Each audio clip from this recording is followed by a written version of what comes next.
नमस्कार, मैं हूं प्रभु चावला। भारतवर्ष में राज्यसभा में चुनाव हो और पैसे का खेल ना हो, तोड़ फोड़ का खेल ना हो, कभी ईमान कभी बेईमानी, सबका यहाँ पर कुछ ना कुछ खेल रहता है। आया राम गया राम तो पुरानी कहानी है। जब भी राज्यसभा के चुनाव होते हैं, बीजेपी ने तो एक हथियार बना लिया है कि अपनी हार को जीत में बदलना है।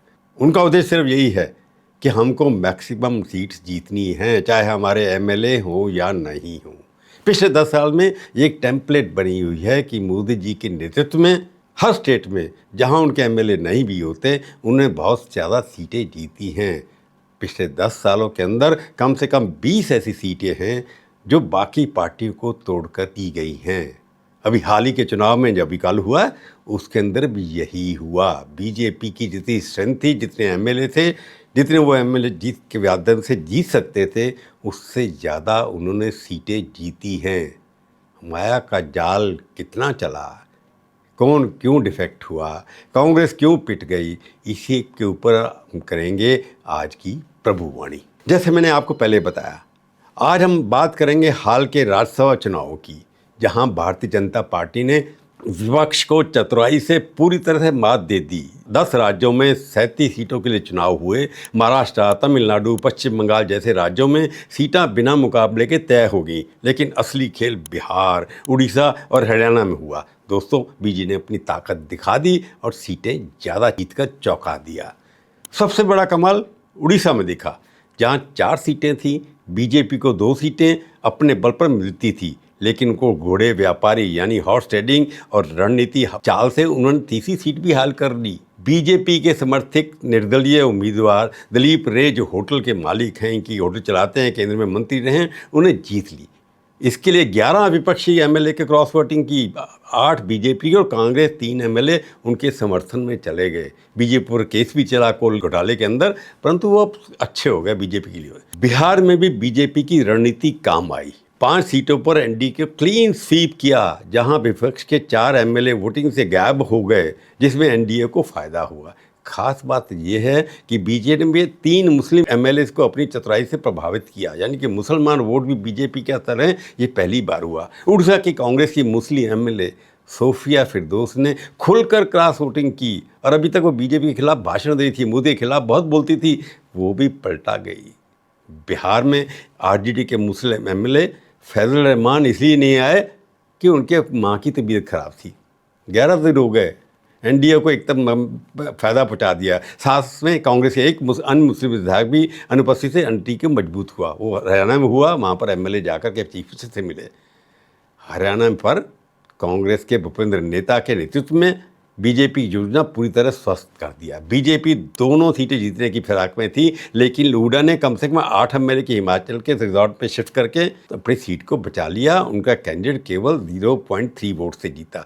वहाँ पर इंचार्ज थे हर्ष संघवी, डिप्टी चीफ मिनिस्टर, उन्हें तोड़ने की कोशिश की और सफल भी हुए, परंतु नतीजा अंत में क्या हुआ, कांग्रेस बिल्कुल जीत गया। और गुजरात के चीफ मिनिस्टर संघवी को वहाँ पर लगा कि वो जीत सकते थे, कहीं वो थोड़ी सी चूक गए, परंतु कमाल किया उन्होंने वहाँ पर। दोस्तों, विपक्षी नेताओं ने बीजेपी पर तीखे हमले किए।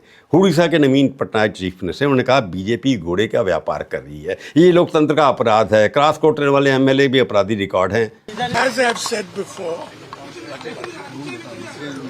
there is horse trading going on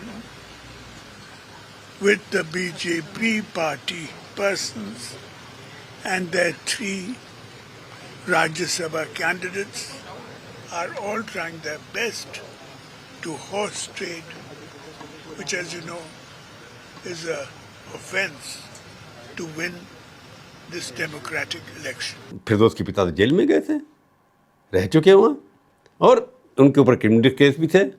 जब जो बीजेपी में जाता है वो स्वस्थ हो जाता है, क्लीन हो जाता है, ये पता ही है। बिहार के तेजस्वी यादव ने आरोप लगाया कि एनडीए ने पैसे, ताकत और दबाव की राजनीति से सबको स्पष्ट कर दिया है। ये बिट्रेयल है।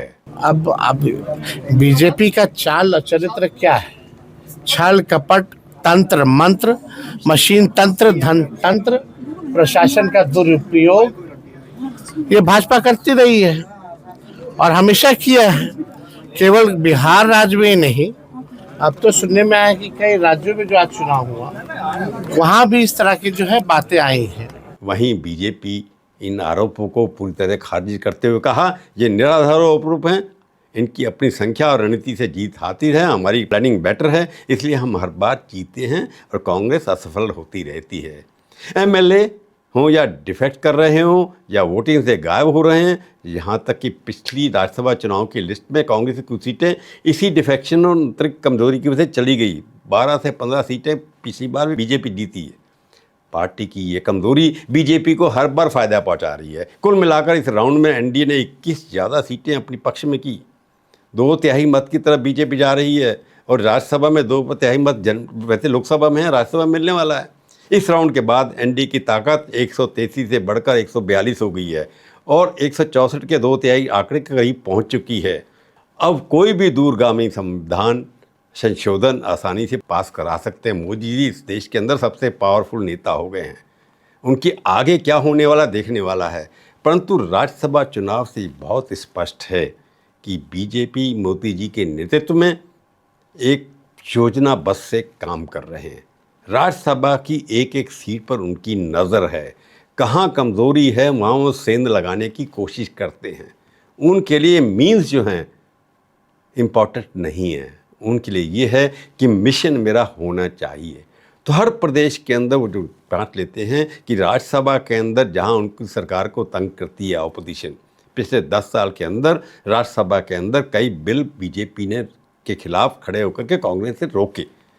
वो उनको पसंद नहीं है कि जब मेरे को बताया है पार्टी ने, मेरे को जब प्रधानमंत्री बनाया है, देश के लोगों ने मेरे को तीसरी बार प्रधानमंत्री चुना है, तो राज्यसभा के अंदर भी मेरी मेजॉरिटी होनी चाहिए।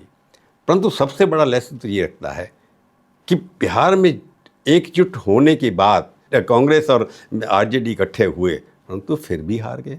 उड़ीसा के अंदर पहली बार हुआ कि कांग्रेस और बीजेडी ने लिख करके वहाँ चुनाव लड़ा। उसके बावजूद भी 8 बीजेडी के एमएलए डिफेक्ट कर गए, यानी कि नवीन पटनायक के अपने आदमी डिफेक्ट कर गए। और दिलीप रे जो कभी उनके साथ रहा करते थे, तो कभी नरसिम्हा राव के गवर्नमेंट में कोल मिनिस्टर थे, उनके ऊपर काफ़ी केसेस चले। कुछ एमएलए कांग्रेस वाले लेकर के बेंगलोर में गए और वहाँ के डीके शिव कुमार ने आरोप लगाया कि इसी तरीके से यहाँ का तोड़ने की कोशिश की जा रही है। बिहार से भी वहाँ पर लोग गए, परंतु इस बावजूद भी वहाँ पर लोग हार गए। इसका मतलब क्या है कि कांग्रेस की पकड़ अपनी पार्टी के ऊपर ख़त्म होती जा रही है। पर सबसे बड़ा मैसेज इस चुनाव का ये है कि कांग्रेस मुस्लिम के ऊपर ज़्यादा डिपेंड करती है, मुस्लिम वोट्स के ऊपर वो जीतती है। और बीजेपी का आरोप भी यही है कि संतुष्टिकरण की राजनीति लेकर के चलते हैं। परंतु आपने देखा 3 एमएलए मुस्लिम जो हैं, जो लगातार बीजेपी के खिलाफ बोल रहे थे और बीजेपी के खिलाफ लड़ करके जीत के आए, पहली बार ये हुआ है 3 मुस्लिम एमएलए पार्टी के खिलाफ जाकर के वोट दिया। इसका मतलब ये हुआ कि मुस्लिम को भी अपने साथ कांग्रेस खड़ी होने के लिए परेशान कर रही है, नहीं कर पा रही है। नेतृत्व तो कहीं ना कहीं वीक हो रहा है। हालांकि हुड्डा ने कहा कि हम अपने लोगों को निकाल देंगे पार्टी से, डिसिप्लिन कर देंगे। इससे ये भी लगता है कि कांग्रेस की अंदरूनी जो फैक्शनलिज्म है, शैलजा कुमारी और हुड्डा के खिलाफ जो झगड़ा है, आरोप लगना शुरू हो गया कि शैलजा के लोगों ने वोट नहीं दिया। इस तरह उड़ीसा में भी इस तरह के आरोप लगते रहे। तो इस तोड़ फोड़ की राजनीति, इसके अंदर डिवीज़न जो हो रहा है आपस में पार्टियों के ऊपर, उसका फ़ायदा बीजेपी पूरी तरह उठा रही है।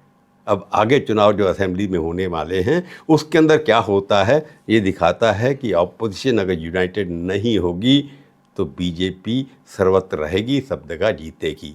आज की प्रभुवाणी में केवल इतना ही। फिर मिलेंगे, किसी और विषय पर बात करेंगे। तब तक के लिए धन्यवाद। जाने से पहले वही मेरी प्रार्थना, आप मेरे चैनल को देखिए, लाइक करिए, शेयर करिए, टिप्पणी करिए। अच्छी बुरी खट्टी मीठी मैं सब पढ़ूंगा, बुरा नहीं मानूंगा। नमस्कार, जय हिंद।